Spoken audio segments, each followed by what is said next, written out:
Good morning to our viewers in the Philippines and Thailand, and good evening to those watching us from the US East Coast. I'm Marites Vitug, and I will be the moderator for this webinar on the US elections and its impact on democracy and human rights in Asia. This is organized by the Council for Asian Liberals and Democrats based in the Philippines, the Friedrich Naumann Foundation for Southeast and East Asia, and Asia Center, both based in Thailand. We are being live streamed on the Facebook pages of the organizers. That's called FNFSEE Asia, Asia Center, and as well as on the Facebook page of Senator Kiko Pangilinan. First, some house rules. During the open forum, participants can ask questions by clicking the raise hand button. You can see it at the bottom of your screen, or by typing your question in the Q&A box. And please state the name of the person you're addressing the question to. You may also post your questions in the comments section of the Facebook live broadcast. Now to our forum proper. A few words about Senator Francis Kiko Pangilinan, who will open the webinar.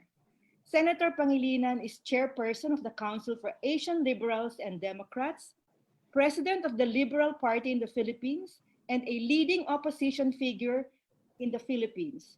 Senator Pangilinan, you have the floor. Thank you very much, Marites. Magandang araw. Good morning from Manila. I would like to thank the Council of Asian Liberals and Democrats, the Friedrich Naumann Foundation, Southeast and East Asia, and the Asia Center for the next installment of the Future of Democracy in Asia webinar series. I would like to also thank our speakers for joining us today as we discuss the issue 2020 US presidential election. Will it matter for democracy and human rights in Asia? Prior to this webinar, last July 28, we answered the question, or we sought answers to the question, is Hong Kong's present going to be Asia's future? Former Hong Kong Legislative Council member Emily Lau said that, and I quote, "We in Hong Kong will continue with our shrinking freedom, with our shrinking space, to defend our free lifestyle, our rule of law, and to fight for democracy." This has been a looming reality for a number of democracies in the past several years. Like the glaciers in Antarctica, democratic spaces have drastically declined. As the rising global temperatures is to glaciers, so is the rise of elected autocrats to democratic spaces. Shootings and killings, shameless, massive corruption, fake news promotion, and muzzling the people and the press, all while the same leaders enjoy high approval ratings. For most of the last century, the United States has enjoyed the reputation as the world's leading democracy. But the land of the free and home of the brave has been losing the confidence of fellow democracies as Americans face inequality and brutality. In this environment, the question that has been asked time and again is this: is democracy dead?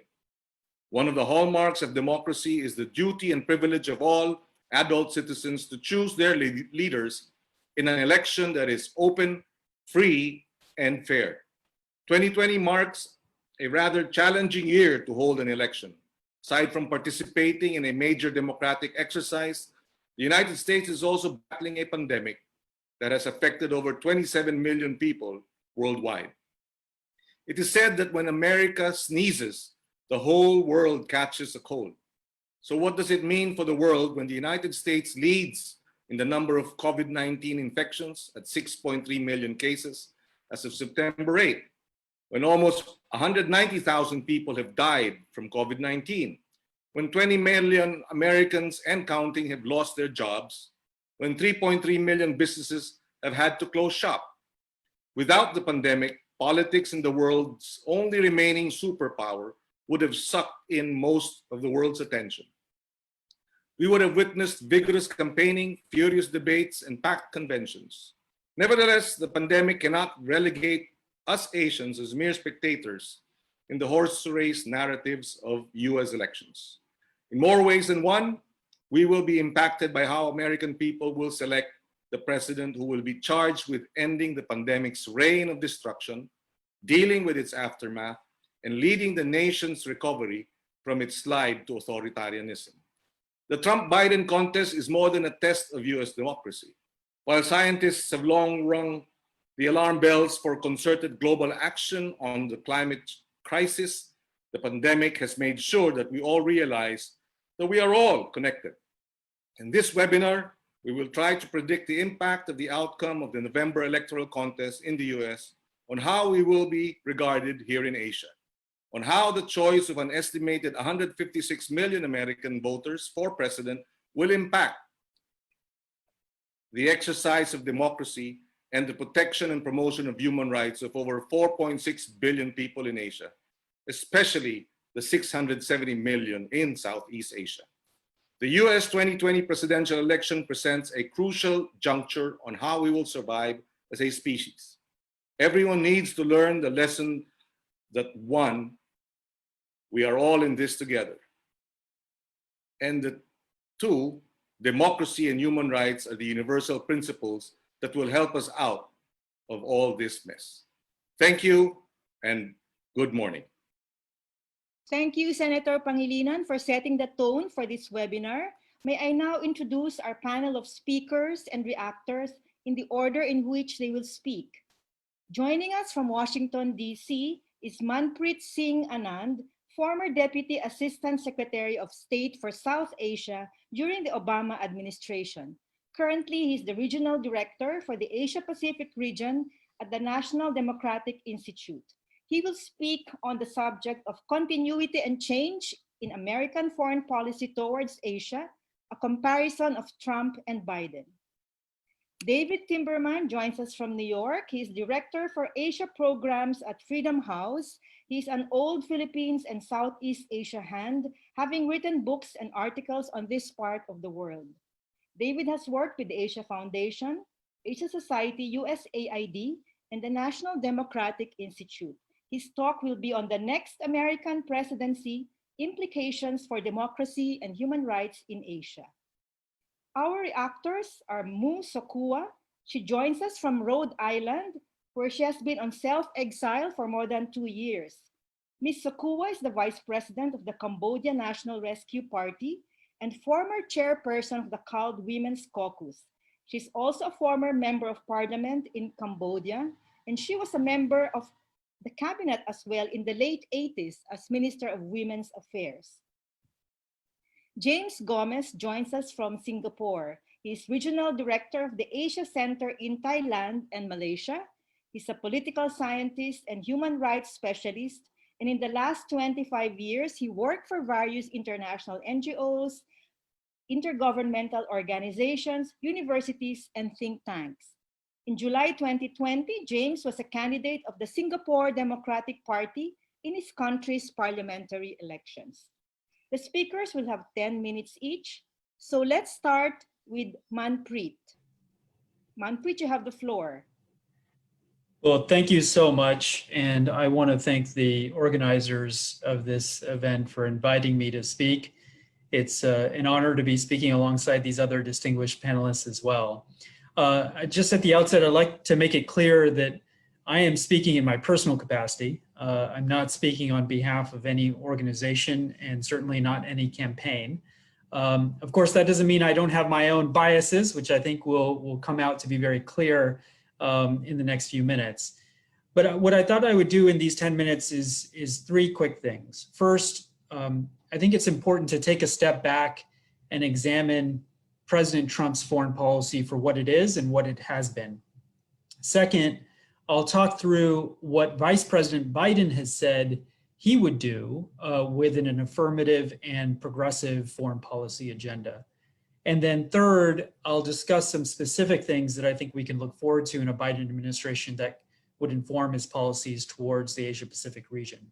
And to answer the senator's question about whether democracy is dead, I don't think democracy is dead, but I think it is on the ballot this November here in the United States. There are some real big questions that I think our country is asking itself for in this election. So starting with the Trump foreign policy, as I thought about how to organize my thoughts for this conversation, it occurred to me that there's really no real doctrine or Trump foreign policy that you can point to in a strategic way. That at its worst, it's actually been self-serving and impetuous, with negative effects on US national interests. And here are I would say, 4 different ways in which that has been the case. First, it's damaged US leadership and reputation around the world. You have to ask yourself the question, who looks to the US for leadership on any major international issues? And which countries actually trust us to follow through on our commitments? The statistics cited by the senator regarding the pandemic only prove this case. So it's difficult to point to any real sustained or good foreign policy outcome that has come out of the Trump administration. Instead, we've seen trade wars with no results to show for them. We've seen a failure to act on global challenges, ranging from climate change to mass migration to the pandemic. And there really is no regard for strategic relationships. Everything is thought of in a transactional manner. The second category is really how the Trump administration has sought to dismantle critical institutions. And this includes internally.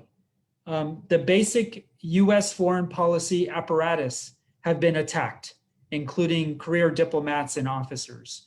The president has turned his back on our very own foreign policy assets, whether they be our personnel here at home or abroad. He's denigrated longstanding alliances, key alliances like NATO, or treaty allies like Japan or Korea. And in South Korea's case, even scaling back joint exercises at the request, it seems, of the dictator in North Korea. He's also walked away from multilateral agreements and institutions. Who walks away from the World Health Organization during a global pandemic? Well, apparently President Trump does. We've also seen him on day one walk away from a carefully crafted climate accord, the Paris Climate Deal, and the Trans-Pacific Partnership, a key multilateral trade arrangement that had far-reaching consequences for the Asia-Pacific region. And the travesty of it all is that there are no real alternatives that have been put in place on any of these actions. The third category really is around values and interests. What does America stand for under a Trump foreign policy? You know, when I was at the State Department, we talked about how good foreign policy exists where American values intersect with American interests. But in the Trump administration, values have been distant from American interests.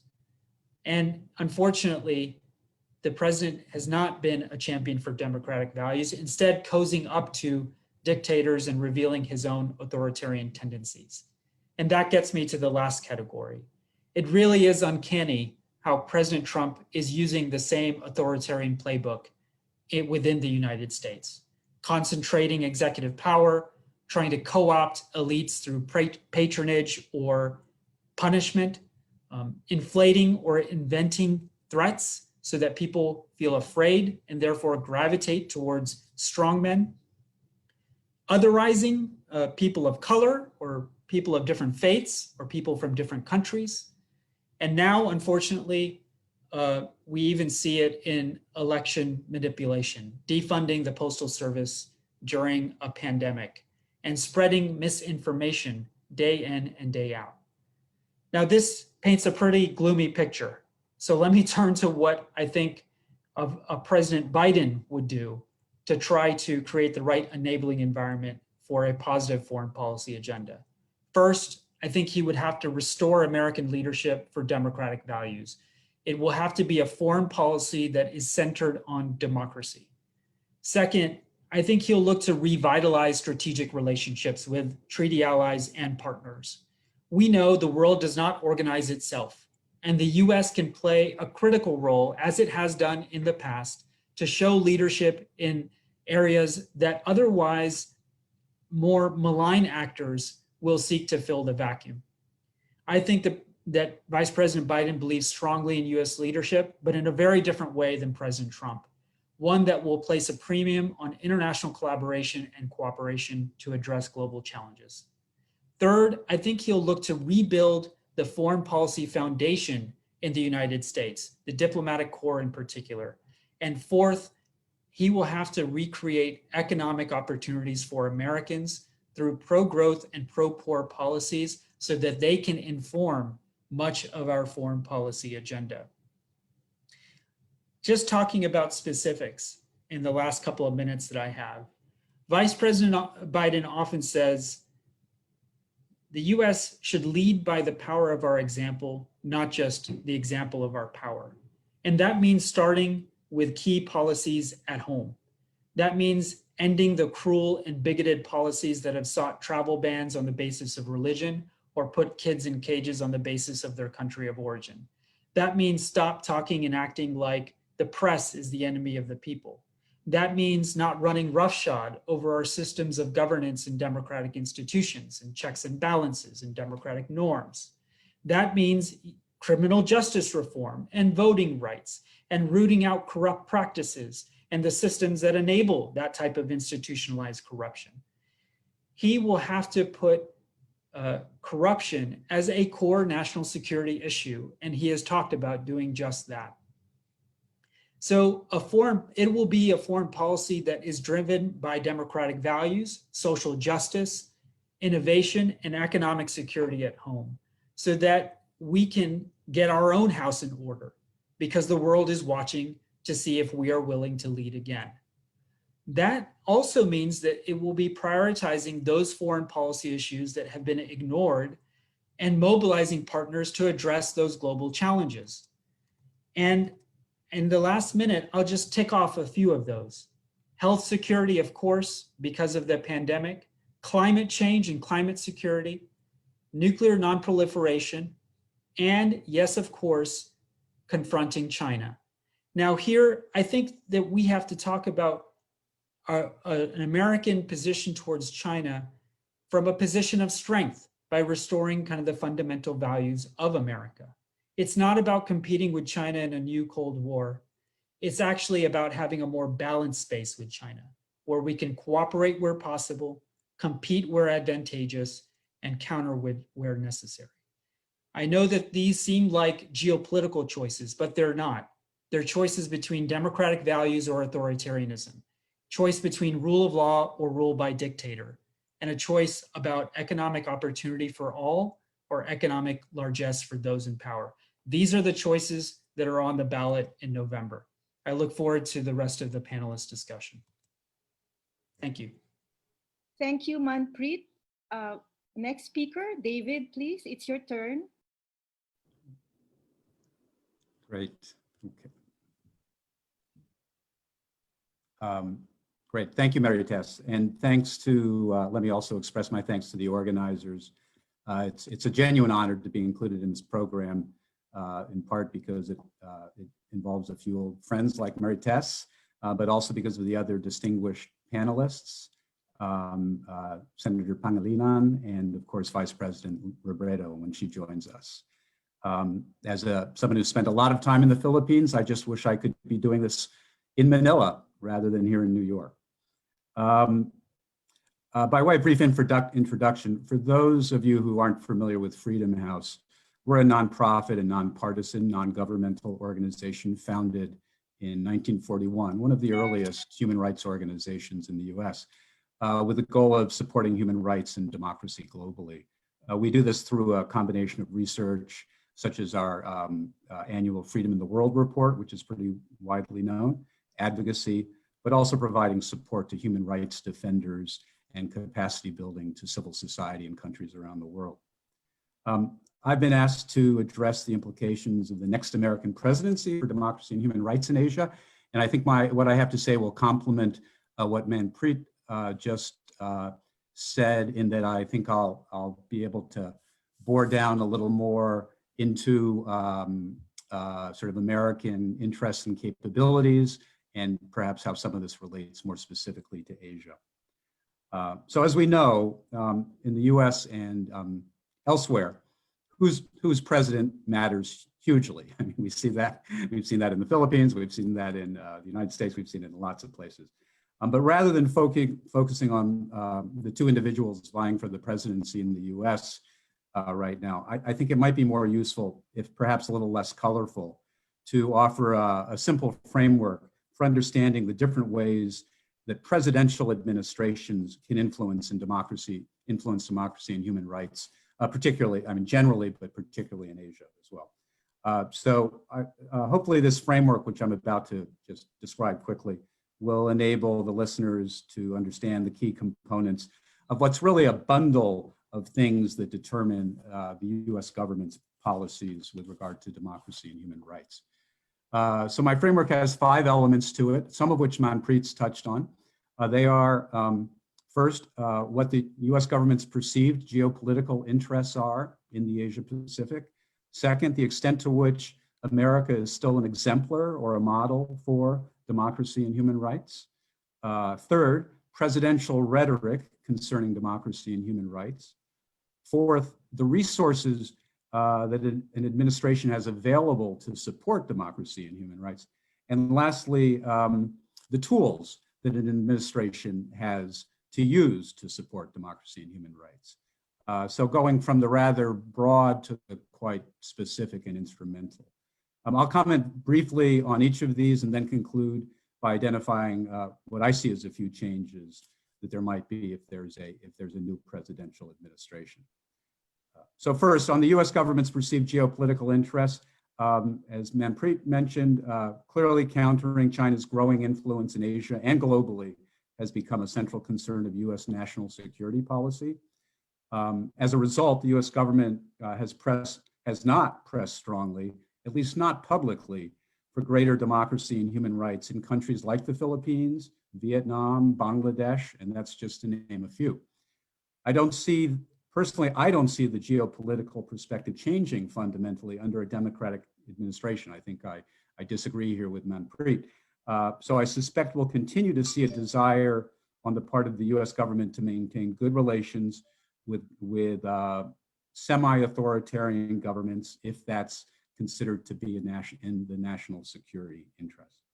This doesn't mean that there won't be a greater emphasis on human rights. There almost, if there's a Biden administration, there will be, but it does suggest that the likelihood for how fundamental a change there will be is perhaps not as great as perhaps Manpreet is suggesting. Second, with the extent to which America is still an exemplar of democracy and human rights, I mean, this issue, of course, it's societal in scope and not the responsibility of any one presidential administration. It's much larger than that. And certainly over time, we've certainly lost some and maybe a lot of our sheen in this area. But if there's a silver lining to this, I think it's that we're now more inclined to recognize, reflect on, and I hope address our own national shortcomings and problems. I mean, the multiple challenge and issues that we're currently facing, I think has really, it's impossible not to really do that for us now. So it's a potentially positive development for Americans and ultimately for US policy to realize that in many ways, we're just another country trying to address the imperfections of its democracy. And that opens up the possibility for equal partnerships, perhaps more cooperation, more empathy, maybe, a number of things. Third, presidential rhetoric concerning democracy and human rights. Now, when I use the term rhetoric, I'm not being dismissive of rhetoric. Clearly, what a president does or doesn't say can have very significant impact. So words matter, and it can be supportive of democracy and human rights, or of course, it can words or silence can undermine democracy and human rights. But for presidential rhetoric to be credible and impactful, it has to be consistent with behavior and in alignment with the administration's behavior. So that gets us sort of to resources and effective tools. So fourth, on the resources, presidential leadership, again, is very important. But for those listening who aren't familiar with the American political system, it's also important to remember that it's the US Congress that appropriates money. Fortunately, in our Congress, there has been and continues to be a core of bipartisan support for democracy and human rights policies and programs. And this core support has, in fact, helped to withstand some of the attacks on these programs and policies by the current administration. But it's also important to remember that the next administration, like administrations in many countries, will face serious fiscal challenges due to the pandemic. And so, there will be serious debates over what resources there are available and where they should go. So finally, regarding effective tools, in addition to resources to have impact, you need to have effective tools. And US administrations have quite a few of these to draw on if they want to. I mean, these include some that many of you are familiar with: governmental and non-governmental organizations that can support democracy and human rights, public and private diplomacy that is sustained, sophisticated and credible, increasingly importantly, sophisticated digital and strategic communications capabilities, and both the ability to use both incentives and sanctions as when necessary. So every administration has choices about how to use these tools. And one of those important choices, as Manpreet has also already suggested, is whether they can or should be used unilaterally or multilaterally in concert with other governments. So that's sort of the framework by which I think about and try to untangle the possibilities. So let me conclude with what I think we might see if there's a Biden presidency. First, if Biden is elected president, he'll come into office with an extensive and experienced foreign policy team. And this is, of course, a huge difference from what was the case when Trump came into office. And as a result of this, there should be a more coherent foreign policy to begin with, in general. Second, again, perhaps disagreeing with Manpreet somewhat, I believe we'll see a continued reluctance to push too hard on democracy and human rights in countries where the U.S. government doesn't want the other government to become too much closer to China. And personally, as someone who's been involved in the Philippines for a long time, I'll be watching to see how this plays out in U.S.-Philippine relations once there's a new administration confronting the final year or so of Duterte administration. Third, I'm sure we will see stronger and more genuine presidential rhetoric in support of democracy and human rights. Again, Vice President Biden has been very clear about this already, and I'm sure it will continue. Fourth, reflecting the Democratic Party's domestic constituencies, I think we'll probably see a return to a concern with a broader range of human rights, such as including LGBTQ and labor rights, for example. And this is maybe a longer conversation, but we may also see a different take or approaches how to address issues of religious freedom, at least relative to the way the Trump administration has approached those. And then finally, as Manpreet already mentioned, we'll definitely see a return to more multilateral approaches to, foreign policy in general, but also promoting democracy and human rights. So I think my time is up and I'll stop there. Okay, thank you, David. Anyway, I expect to have more questions coming up later. Okay, now Manpreet painted stark choices, democracies in the ballot in November. David gave a 5-pronged framework. So can we ask now our reactors to speak? We start with Ms. Mu Sakua. Thank you, Tess. Let me begin by thanking the organizers for giving us this platform to discuss the very important topic, of course, the elections in the United States this coming November. For Cambodia, the US elections have special significance as these elections will shape the policies of one of the key signatories of the Paris Peace Accord signed on 23rd October 1991. The United States, with its involvement as a significant signatory of the Paris Peace Accord, has undertaken not only to play a role in the future development of the Cambodian liberal democracy, but to be its guarantor. While it is solely the responsibility of Cambodians to freely elect our own government, our own leader, it is a joint responsibility of the US and the signatories of the Paris Peace Accord to ensure that genocide will never happen again on the Cambodian soil, that brutal dictatorship will never be repeated, and that the constitutional liberal democracy will thrive in the Kingdom of Cambodia. Cambodians, like the rest of the world, look at the US with full attention and eyes wide open, especially the coming elections.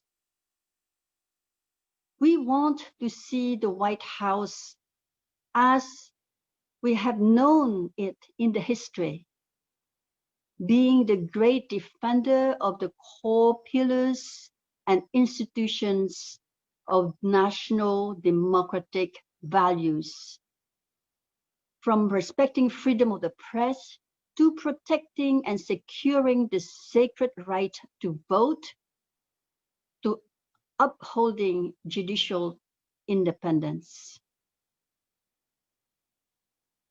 The US is needed to reinforce its commitments in 3 areas: fighting corruption, defending against authoritarianism, and advancing human rights across the world. All these is essential in the case of Cambodia, which is considered as one of the most corrupt countries in the world, with authoritarianism drifting towards brutal dictatorship and with blatant breach of human, civil, and political rights. Today, Cambodia, the leaders of Cambodia, Mr. Hun Sen himself, cannot even accept one young woman walking alone, ask him to see him, to meet with him, to talk about what? To talk about the environment. And a group of young activists are now behind bars. He started by dismantling the opposition, my party, our party, and his game of facade democracy goes on and on and on. That's why the US elections are important to us. The US has to be the leader in combating corruption as a core national security matter and lead the efforts internationally to bring transparency to the global financial system and seize stolen assets. Here, I have to be grateful to the US administration for putting a number of high-ranking officials of the Hun Sen government on its blacklist by using the Magnitsky Act. But we hope that at the next election, administration, whoever will lead the next administration, this list of those who have undermined democracy in Cambodia or elsewhere in the world, the blacklist will be there will be more names and there will be more action, so that the seizure of stolen assets will make it more difficult for leaders like Mr. Hun Sen, who steal from their people, to hide behind anonymous front companies. The US has to lead in protecting human rights and democratic principles in cooperation with the democratic allies, using all international fora, it be the UN, the UN Human Rights Council, and ASEAN, especially ASEAN. ASEAN has to be challenged. And with the US speaking with one voice, with other democratic allies, we hope that there will be some kind of changes in ASEAN as far as protection of human rights of the people of ASEAN are concerned. The upcoming presidential elections in the US are indeed crucial for Cambodia, for Southeast Asia, and for the rest of the world. Democracy is at stake both in America and in the world. That is why our strong, on behalf of my party, it is, and on behalf of millions of Cambodian freedom-loving people, to the American voters, be vocal, don't stay at home. Go out and mail in your vote and vote for America that is a leader in the world. The United States is needed to lead the democratic world, not just with the example of its power, but also with the power of its people. It is really, really a special moment for me to be saying this, reminding American voters to be vocal, don't stay at home, go out or mail in your vote and so on.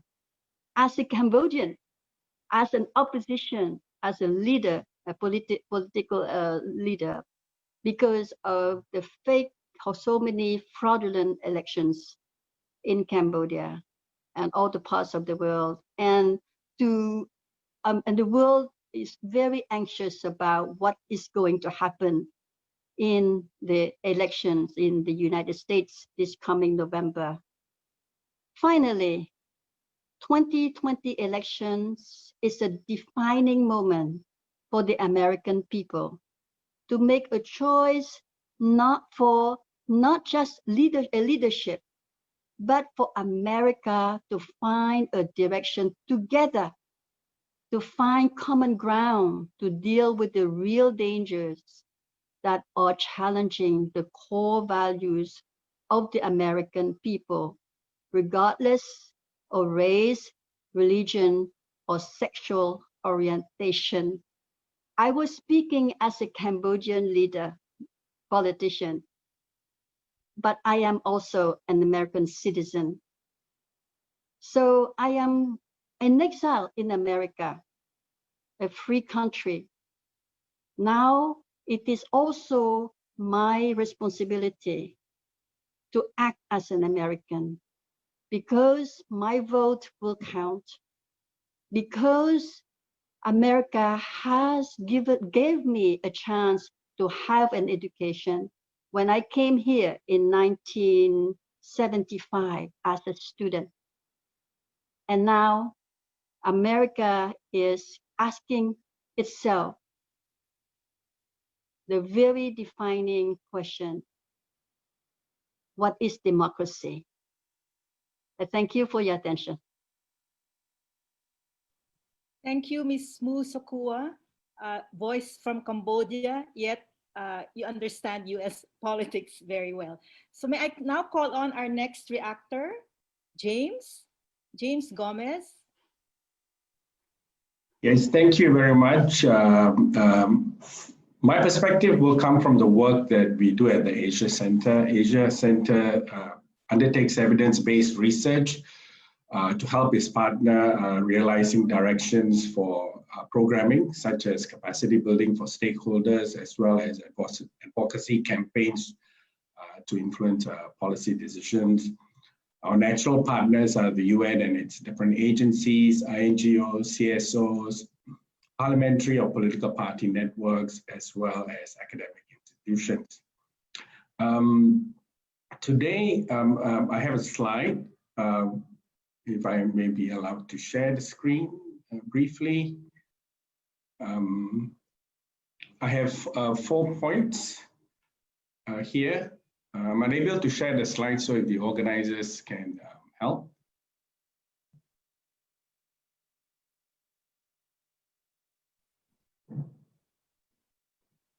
Okay, notwithstanding that, I'll just proceed here.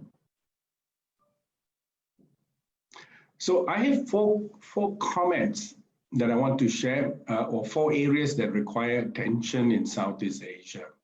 I think overall, I think the discussions has taken a very statist approach, and I think that's just one dimension of the picture.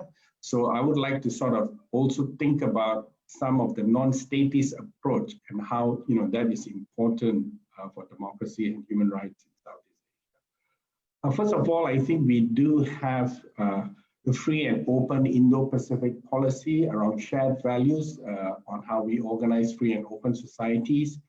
I think, in keeping with the statist approach, one question, regardless of who becomes president of the US, is how is the US partnership with India, Japan, South Korea, Taiwan, Australia, and New Zealand that seem to kind of be a little bit more aligned in terms of the values.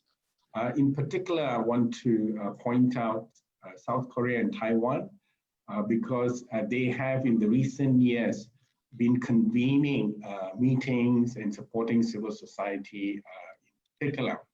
So I think that's an important area we need to look at to see whatever the administration that comes into the US, what kind of impact it will have with these particular partner countries, and would such convening in support of civil society go beyond South Korea and Taiwan.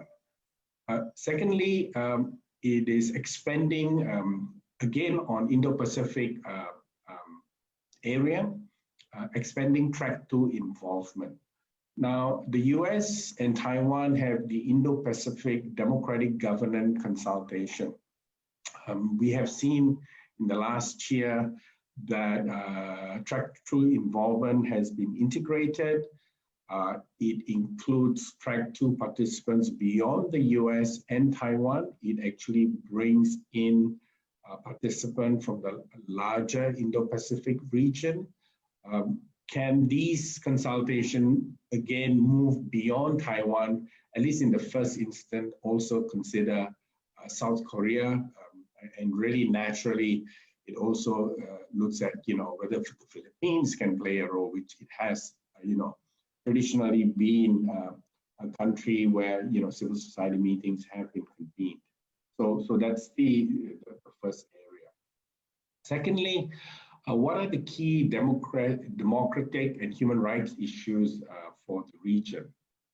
If we look at the US, I think the overarching concern has been China's impact on democracy and human rights. And I think a lot of the concern and projects have been about trying to understand these specific impacts. I think most of the activities or ideas coming out has been to try to map China's impact in the region, in particular in Southeast Asia, whether it's in terms of the number of students, what kind of businesses, beyond, and what kind of influences these things have, including the influence of Confucius Institute. Then there are some key issues in which US implementers are involved in, partner implementers, such as around the issue of freedom of religion and belief, peace and conflict, and also working with parliamentarians and political parties. What I want to highlight here is really that the issues are quite thin and limited. And I think then this leads to the gap around issues of democracy and human rights that needs to be addressed, regardless of which administration comes into power. First, I think we need to talk about institutionally strengthening civil society.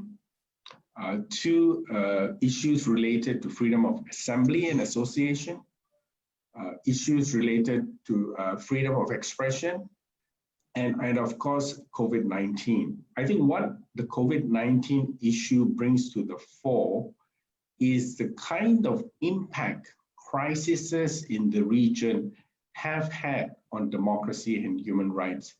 we traditionally speak about the waves of democratization, but really I think what we need to think about is the waves of regression, and most of the waves of regression are signposted by global crises and how they trickle down into the region, whether it's starting from the work of Asia Center, starting from the financial crisis of 1997, we've seen a trend going on through the tsunami, SARS, the 2008 global financial crisis, September 11, and also right now with COVID, some key patterns. During all these crises, what we see is some key features: the introduction of emergency laws, and then its extension well beyond the period of crisis. Then we see a rise in surveillance of citizens, and third, we see the interference with democratic agencies. And finally, post crisis, we see a consolidation of rules and regulations that effectively shrink civic space. What we also see during this period, and not very clearly articulated, it's the fumbling by donor agencies. Every time the crisis breaks out, donor institutions are unable to respond in an agile and flexible manner. It will take them between 3 to 6 months to get a sense of where the crisis is. They are often bottled down by their SOPs and protocol. And by the time they kind of put their head out, I think a lot of the space that need to be engaged is kind of closed off. And this, I think, has been one of the reasons why civil society has suffered a setback in terms of the impact of successive waves of crises that have impacted the region. Still on point 3 around gaps, it's the implementation challenges. You will find US INGOs and consultancy firms are very heavy in the implementation of key democracy and human rights issues. Local partners are important, but they play a very, very small role, and their participation into such processes are slow and very cumbersome. Usually, when an award is granted, it will take the chief of party and company almost a year to do their scoping before they can even begin to put out any calls for projects. And I think that's a real implementation challenge in the region that also, one has to be mindful regardless of which administration comes in. So circling back to my main point, I think, in talking about the US, the elections, and its impact on the region, we are still very much taking a statist approach. I think we also need to look beyond the state and work with civil society, and therefore helping enlarge that space is important. The range of issues has to be expanded beyond what's is currently being taken up, such as freedom of religion, peace and conflict, and also to be very well aware of the reverse influence that's taking place in the US. This is something also that's not talked about. You will find that many of the partners of the US who are authoritarian or semi-authoritarian have a big footprint in Washington, in New York. They buy into institutions, they fund academic chairs, they provide resources to organize events and activities. where their leaders come and speak at platforms. These are things that are not known in the region unless you are based in the US or you have enough oversight over some of the things that happen in Washington. So with that, I'll stop there as my reaction to the speakers so far. Thank you. Thank you, James, for also stressing the challenges that civil society in the region face and the values that they espouse. So we're now opening the floor. We have so many questions. What I'll do is I'll read first, I'll group them into three and address, these are addressed to the first two speakers, to Manpreet and David. From Miguel Gaspar, please just remind the speakers to be brief in their responses so we can accommodate more questions.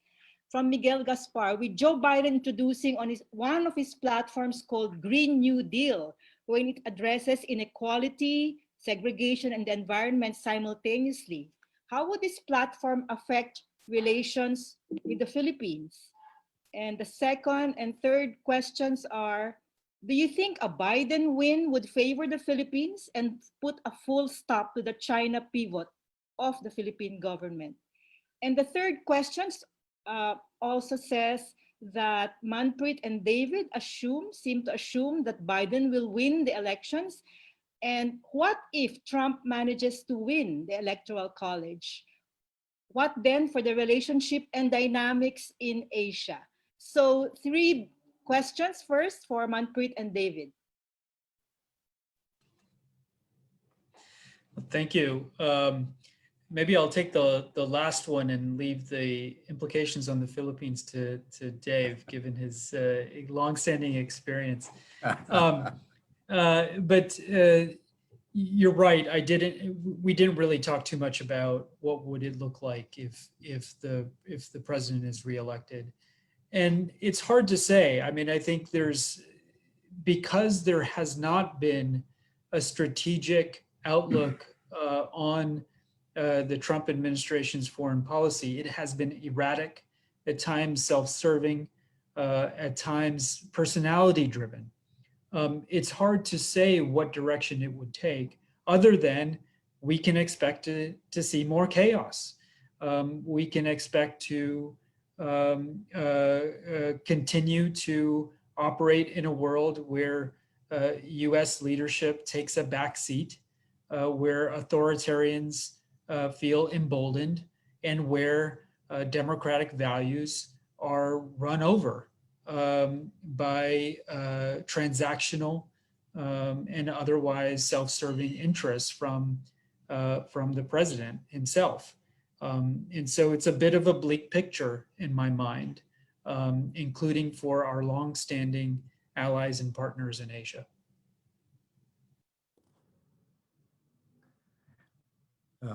Yeah, so these are some difficult questions for 10 p.m. in the US, but I'll do, and it's just the start, but I'll do my best. Just to add to what Manpreet just said, yeah, I mean, well, I didn't totally assume that that it would be a Biden victory, but the idea, I think, has been, what would change look like? So that's, I think, what we were addressing. But were Trump to win again, I mean, one thing is, I think there will be a serious legitimacy crisis in the political legitimacy crisis in the United States, and what the ripples are for that, through everything, through the economy, through foreign policy, you name it. I mean, the Philippines knows what legitimacy crises are like. So for those who are in the Philippines, they can have a very serious negative impact on lots of different aspects of a nation. And I think we could very well face that if with it, there's a lot of speculation on what an electoral outcome will look like. But and yes, I agree with Manpreet. We'll see, continue to see erratic and highly transactional, and highly personalistic foreign policy, what we've seen pretty much all along, I think. But beyond that, with regard to specific policies, I'm not sure, because again, it is so erratic that you could see, almost a complete reversal on a policy regarding China or some other country, right? Because of the nature of the policymaking process. Biden and the Philippines. It's a question from a Filipino, right, Mary Tess? I believe. Yes. I believe so. So, I mean, one thing that's important for Filipinos to understand is that, and I hope I say this in a sympathetic way, the U.S. looms a lot larger to the Philippines than the Philippines looms to most U.S. policymakers. So, and as I've already said, I'm not sure we will see a fundamentally different approach to current U.S. policy towards the Philippines, even if there's a change in administration. I mean, there will be some changes on the margins. You're not going to have a President Biden inviting President Duterte to the White House. You may hear more statements about and more expressions of concern about EJKs and human rights violations, those sorts of things. But I'm not sure there'll be a fundamental change if Biden wins. But also to the point about full stop regarding China, at the end of the day, Filipinos are going to determine what they want their relationship to be with China. And again, I mean, the U.S. can be a supporting actor in that or not. But at the end of the day, that's up to Filipinos really to determine. So that I don't really can't say more than that. Regarding the New Deal, and Manpreet, maybe you can help me here. I'm not so sure that Biden has actually endorsed the Green New Deal. I mean, there's a lot of chatter about this sort of what he's endorsed and what he hasn't endorsed. And I had to be honest, I just haven't thought about what the potential, if that is in fact the case, what the potential impacts might be for the Philippines. I can't say. I can't respond to that.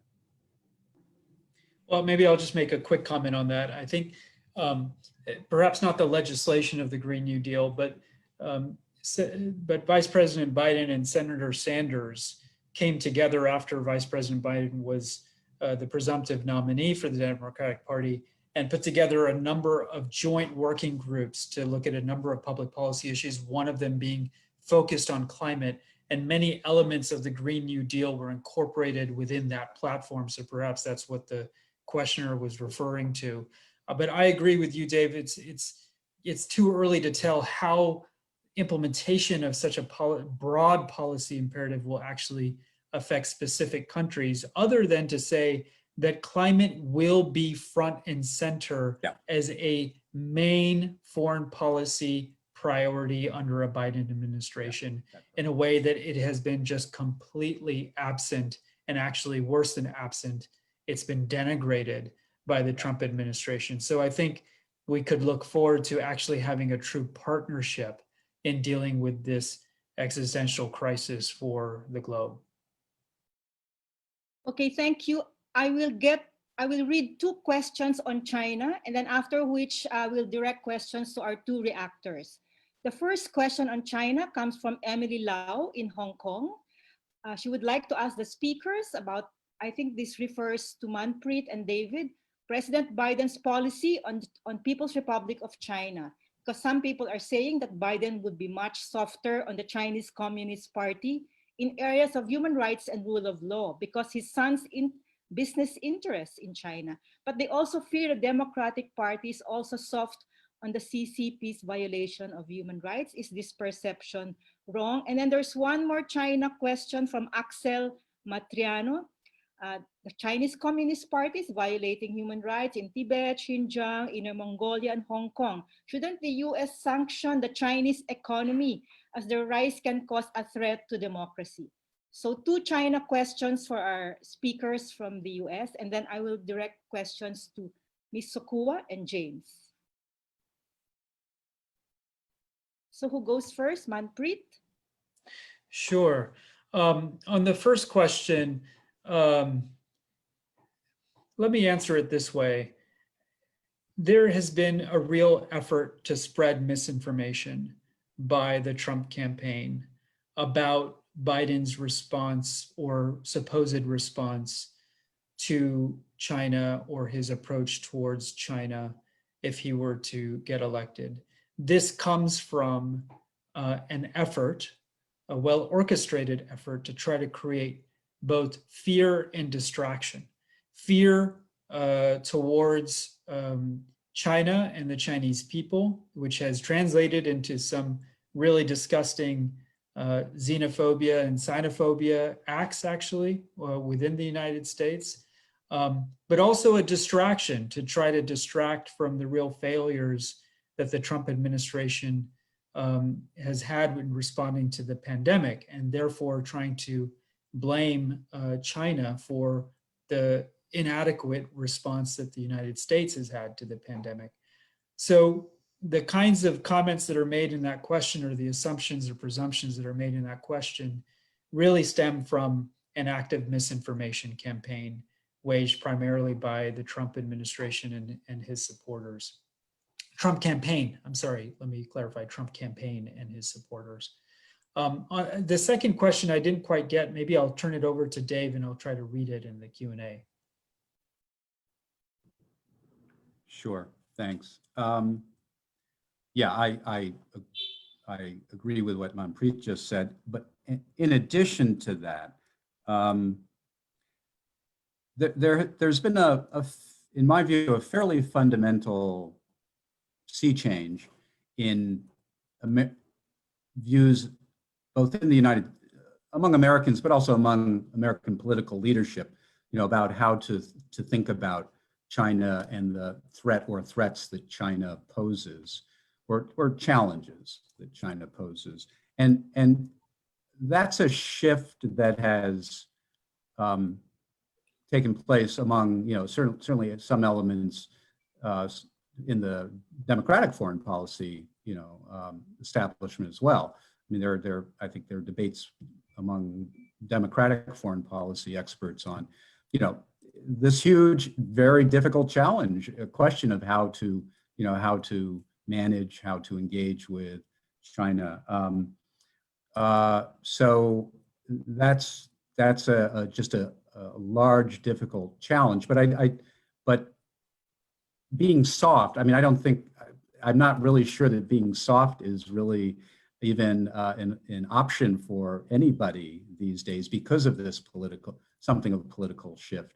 And so in addition to in addition to what Manpreet said, I don't think the kind of the reality of thinking among policymakers is that you are soft on China. It's as Manpreet suggested early on, it's, in what ways do you try to contain China? In what ways do you try to cooperate with China? In what ways do you try to counter China's influence in other places? So what that is suggesting is a very complex and sophisticated policy towards China, which in a sense is a return to what the thinking that existed before, but I think with a stronger sense of the action of China's increasing power and influence and the challenges that poses. With regard to the sanctions, the U.S. government already, has imposed sanctions both on Chinese leadership and on corporations leadership with regard to Xinjiang and the crisis facing Uyghurs there, but also more recently in Hong Kong. So, sanctions are in fact actively being used. They're not, well, with the exception of the trade war, the sanctions, as we understand sanctions, in terms of visas and restricting movement or seizing assets or limiting specific companies from doing things. Those more specific sanctions, some of those are already happening. In addition to the larger issue of the trade war.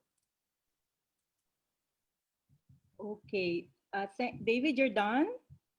Yes. Yeah, thank you. Now there's a question, maybe James, you'd like to answer this. It says for anyone, but it refers to Asia. So to what extent can it be said that the leadership and actions of Trump have set an example and inspired leaders in Asia?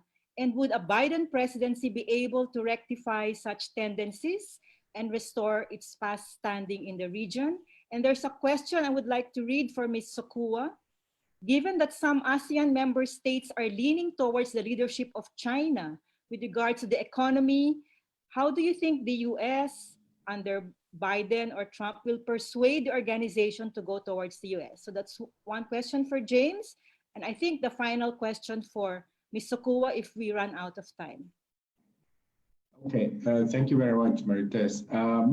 I think the US has over a long period of time suffered brand damage.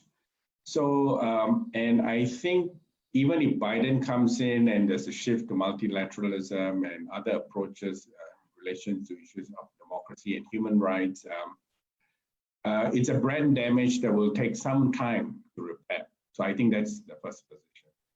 Secondly, the authoritarian regimes here and the behaviors of the leaders, I think they have a bit more tenacity, given that someone else, in the US is also, misbehaving, so to speak, especially when it comes to race relations and things like that, so hate speech, fake news. So these has been sort of been the modus operandi in many parts of Asia, where you'll find leaders, government officials are part of the hate speech and fake news regime. They don't hesitate to do that. And then they set up laws in which they themselves cannot be prosecuted, but they use those laws to prosecute those who would criticize them. So from that perspective, I think in spite of whichever administration that comes in, if it's positive and there can be some support from a state point of view, that's great. Changes in foreign policy usually are large wheels that take a long time and they turn very slowly. So my message is really, while we could benefit from the change of wind, much of the democratic forces and human rights champions are very much embedded among the activists and civil society, and they will need to continue come what may. And as long as we are champions of our own destiny, and along the way when there's support, when we can get it, that'll be great. And really that's what I'm kind of trying to say in this discussion today. Thank you. Ms. Sokua, please answer the question on ASEAN leaning towards China and how can they move to the US, towards the US? When President Obama came to Cambodia in 2012, not as a state visit, but to attend ASEAN meeting, and ASEAN meeting at that time was chaired by Cambodia. And that was the first time ever that the ASEAN did not have a statement after the meeting, because Cambodia, Hun Sen himself, was being a good friend of China. And today, China is even more present in Cambodia. So the administration of the US administration, whichever party will win the next election, will have to deal with this issue and be very and not take Cambodia or a small country like Cambodia as a piece, as a sideshow, but put it in the context of the region, ASEAN, and to really to pull in and work with the other ASEAN democratically elected governments to be on the side of the US and on the side of the people of Cambodia, the people of ASEAN. So definitely in terms of with China, standing very firmly with the people of ASEAN. The peoples of ASEAN want a allies that are strong on and firm on democratic values, on liberal values, on human rights, and not just looking inwards as a geopolitic game. It is time for the US administration to speak and to stand firmly with the peoples of ASEAN.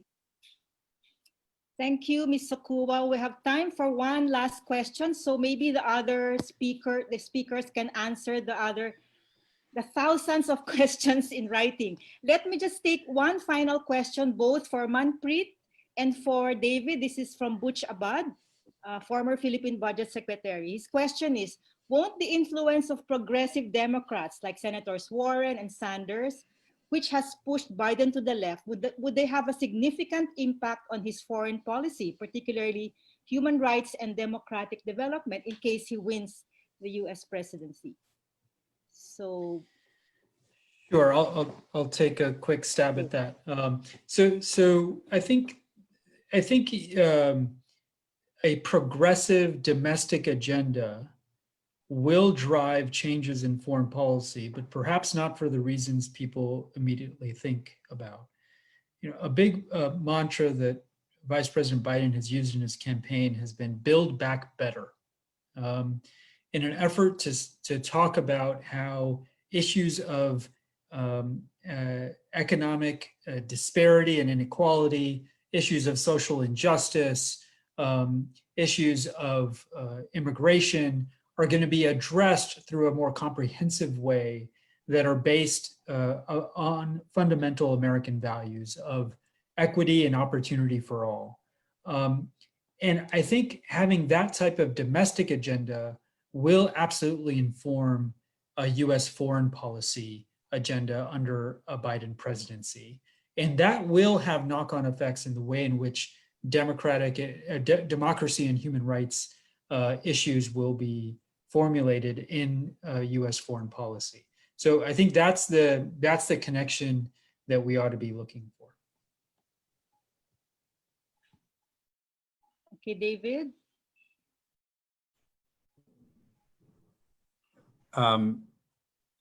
Yeah, again, I mean, Manpreet is closer to the, I think, that circle of democratic policymakers than I am. So I mean, I generally agree with that view, but again, to respond, I think Sec Butch maybe came into the conversation late.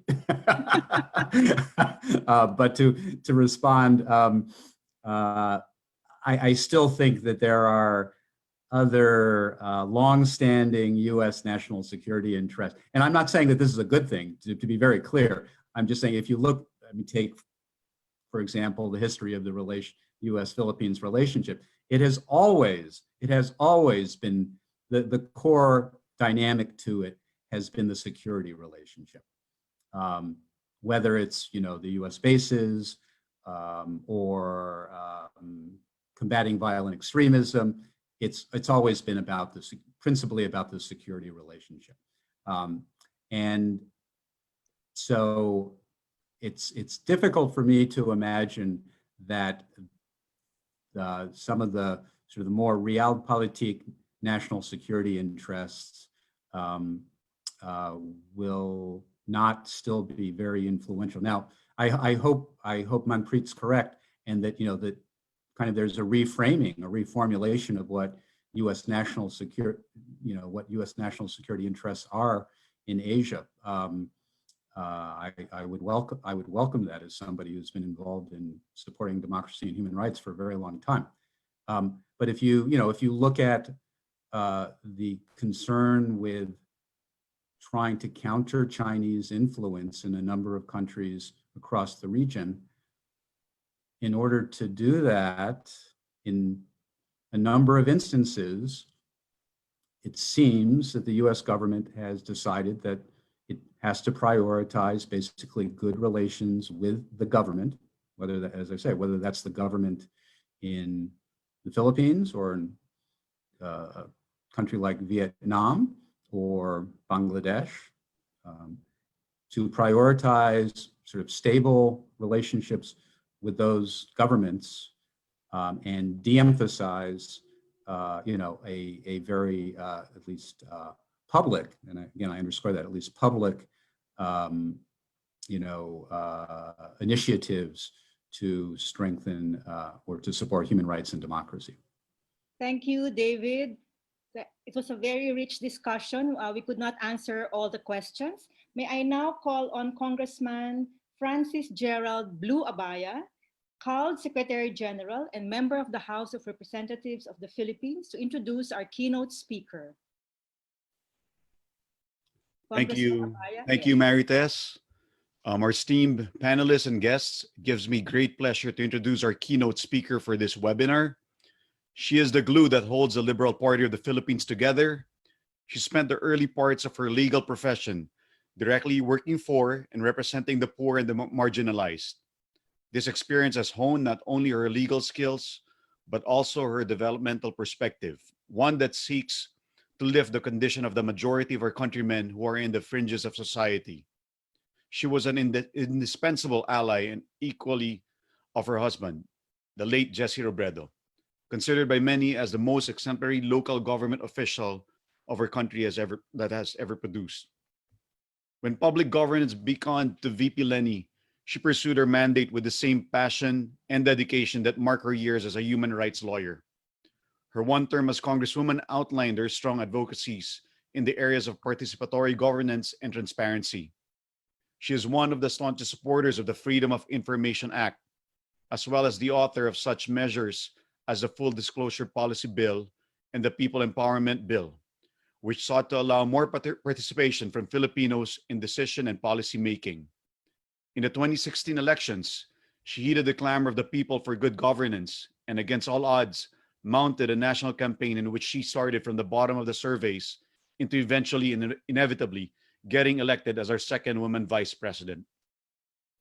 Despite the lack of resources of her office and the giant fake news machinery pointed at her direction, VP Leni has risen above the fray by quietly and efficiently marshaling the private sector to support her flagship anti-poverty programs that are felt all over the country.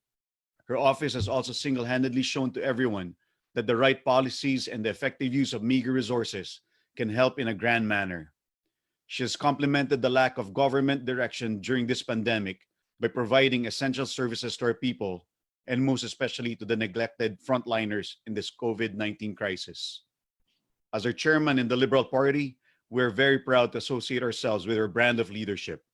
Ladies and gentlemen, our keynote speaker, Vice President Leni Robredo. Thank you very much, Congressman Blue Abaya. Thank you very much to the Council of Asian Liberals and Democrats for having me today. All of us who stand for democracy in the region are thankful for your commitment as you push through with this webinar despite the challenges posed by the pandemic. Today's event poses a very straightforward question. Will the 2020 US presidential elections matter for democracy and human rights in Asia? The short answer is yes, and very much so. COVID-19 has affirmed we are all interconnected. Our destinies are intertwined. When a person becomes infected, his entire community is put at risk. As more people get sick, entire healthcare systems experience strain.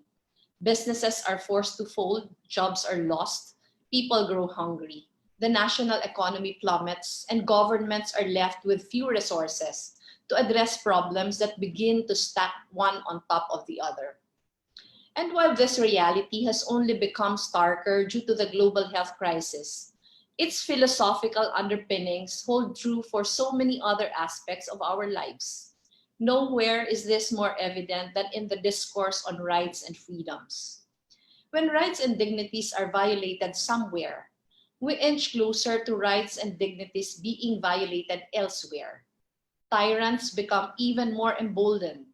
Voices of dissent become a little shakier, a bit less resolved.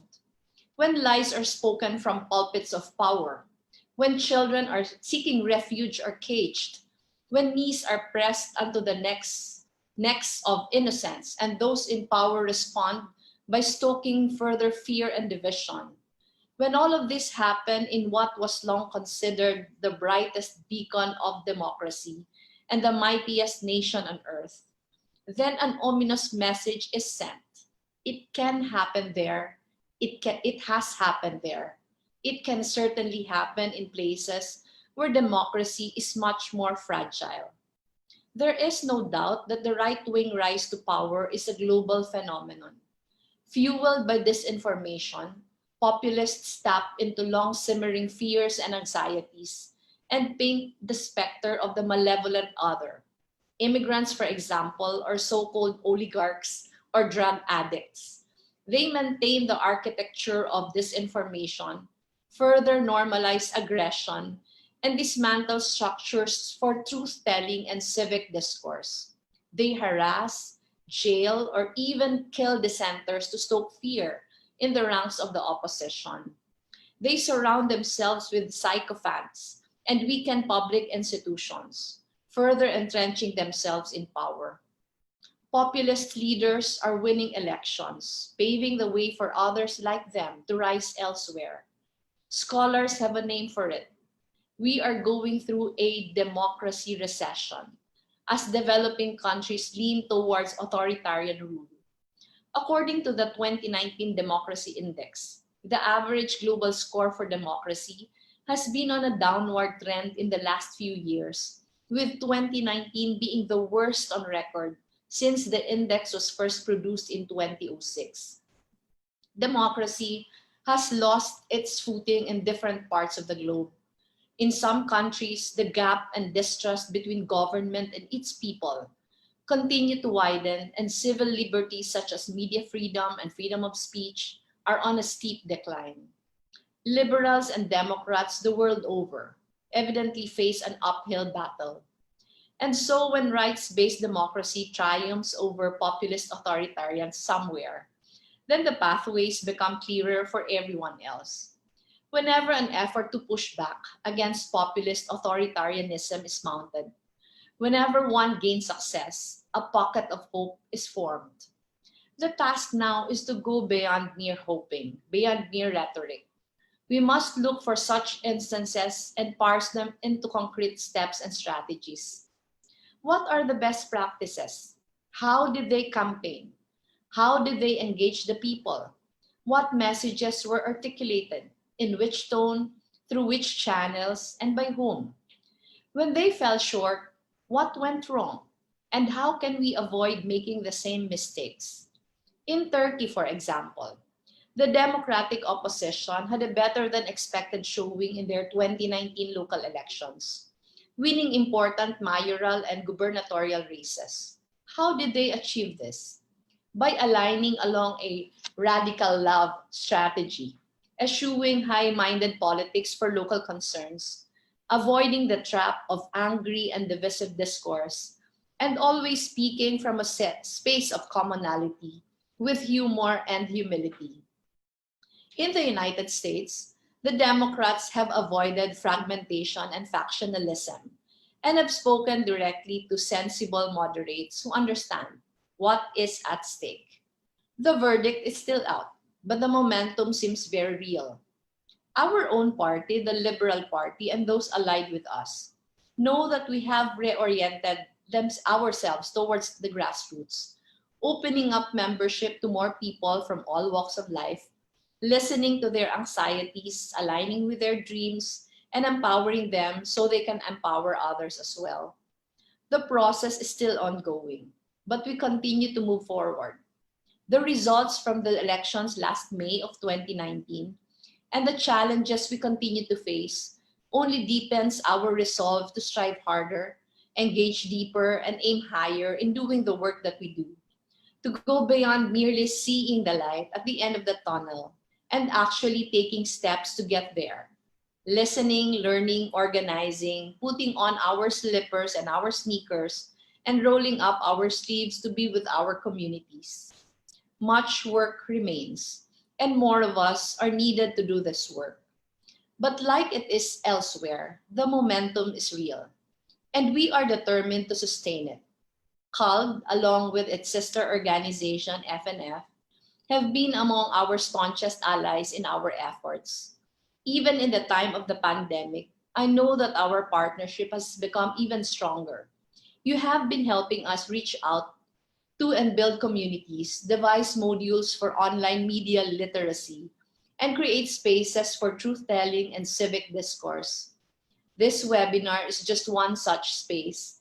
And once again, I thank CALD and FNF for putting it up and for being among our most trusted allies. May we remain bound by the same courage and resolve as we move ever forward in the coming years. Thank you very much. Mabuhay kayong lahat. Thank you very much, VP Leni Robredo, for that very clear and thoughtful talk. May I now request Moritz Kleine-Brockhoff, Regional Director for the FNF Southeast and East Asia Office, to close the webinar. Thank you very much, Maritas. Thank you very much, Madam Vice President, for your address. My take is take away that no matter what kind of adversity we face, it will only strengthen our resolve. And I think that's how we all feel. So regardless what's happening in the US next year with the election results, we have to carry on. Let me close this seminar by thanking everybody involved. First and foremost, of course, everybody who shared their thoughts today, the panelists. I know it was very early for some of you and very late for others because we were stretched over many time zones. And let me also thank CALD, Lito and his staff, the Asia Center, James and his staff for making this webinar possible. I'm amazed how you guys are sort of able to keep the momentum. It's difficult in these times. It's difficult not to travel. It's difficult not to see each other face to face. And we do this on a regular basis. And I'm thankful for your ideas, for your energy, and for the continued webinars that we're able to, at least on screen, see each other and share our thoughts. Finally, let me thank Marites for moderating this event, and I look forward to seeing all of you again in a future webinar. Thank you very much on behalf of FNF. Bye-bye. Before